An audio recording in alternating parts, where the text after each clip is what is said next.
Welcome back to Kinshasa today. We're your neighbors talking about what's happening right here, especially things connecting us across the river. Absolutely. And today, it's that incident on the Congo River, something that really, well, it resonates, doesn't it? It really does. It's the river we see every day, the link to Brazzaville.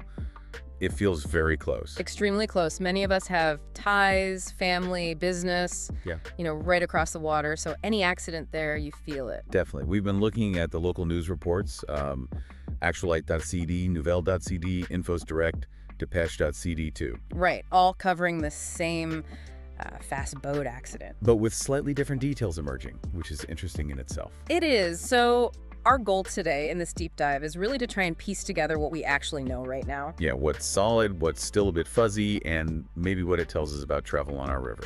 Okay, so let's start with the basics. The date seems firm, right? Tuesday, April 22nd, 2025. Correct. And the location, too, on the Congo, between us and Brazzaville, somewhere near Beach and Gobila. Near Beach and Gobila. All sources seem to agree on that. And the vessel, a cannot rapide. Yeah. One called Transpool. Yeah, those smaller, faster boats people use all the time. This one was coming over from Brazzaville. Okay, now this is where it starts getting a bit complicated. The number of people involved. The casualty figures, the missing persons, the initial reports varied quite a bit. Actualite.cd, for instance, said at least 5 missing. They mentioned 16 people on board in total. Yeah, and they even specified, didn't they? 4 missing from Kinshasa, 1 from Brazzaville. Yeah, that was their number. But then Nouvelle.cd had 9 people rescued. But also talked about deaths and several others missing, so different picture there. And Nouvelle.cd was also one of the first to suggest maybe the boat hit something, a tree. Yes, that detail emerged there. Then you had Infos Direct. Their provisional report mentioned 3 deaths, very sadly, 2 children and 1 woman. Which Depeche.cd then seemed to confirm 3 deaths, again, 2 children, 1 woman. And Depeche.cd also brought up the tree theory again, didn't they? They did. They cited an agent from Onatra, that's the National Office of Transport right there at Beach and Gobila. Teddy Ifili. That's the name mentioned, yeah. He apparently suggested the boat hit a tree, maybe near the engine. So this Onatra agent, Ifili, Yeah. seems to be kind of a key source for some of this early info. It looks that way. It really shows how information gets out, from people right there on the scene. But it also makes you think, doesn't it? Early reports. Yeah. Things can shift as more official info comes out. Absolutely. Reliability is always a question in the immediate aftermath. Things change fast. And of course, search and rescue started straight away. You can just imagine the scene, the urgency.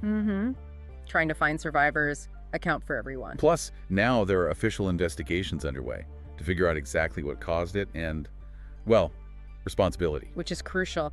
And one key piece still missing is the boat's manifest, right? Yeah, the official passenger list. Yeah.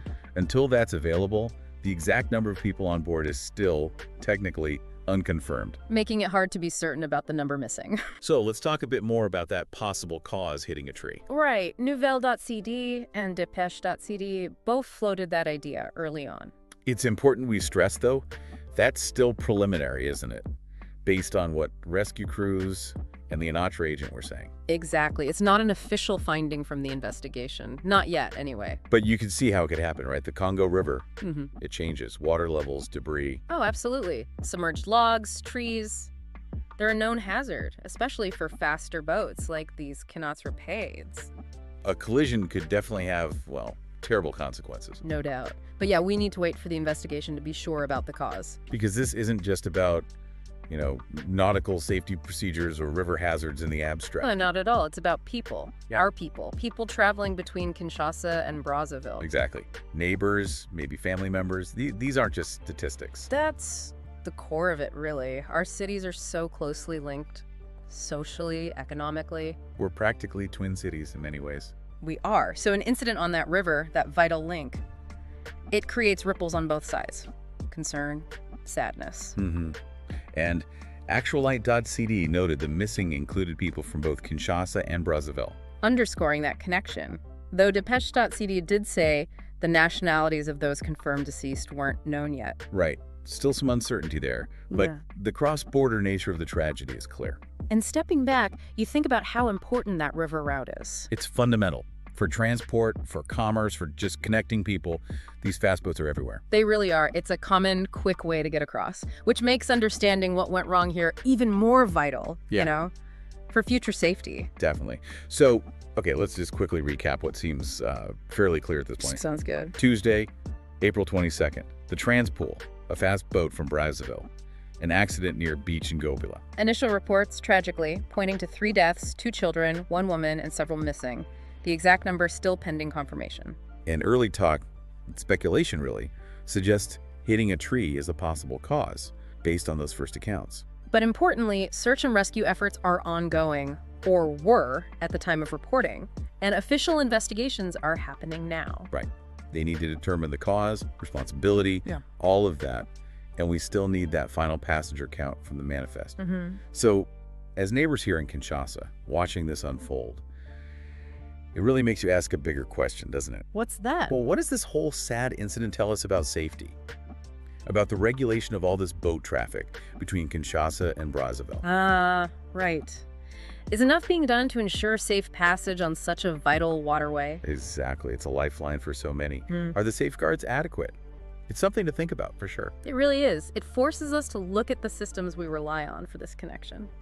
Well, thanks for joining us for this deep dive today, trying to make sense of this Congo River incident. We'll keep following the story, of course. Absolutely. We'll bring you any significant updates right here on Kinshasa Today. Stay safe out there.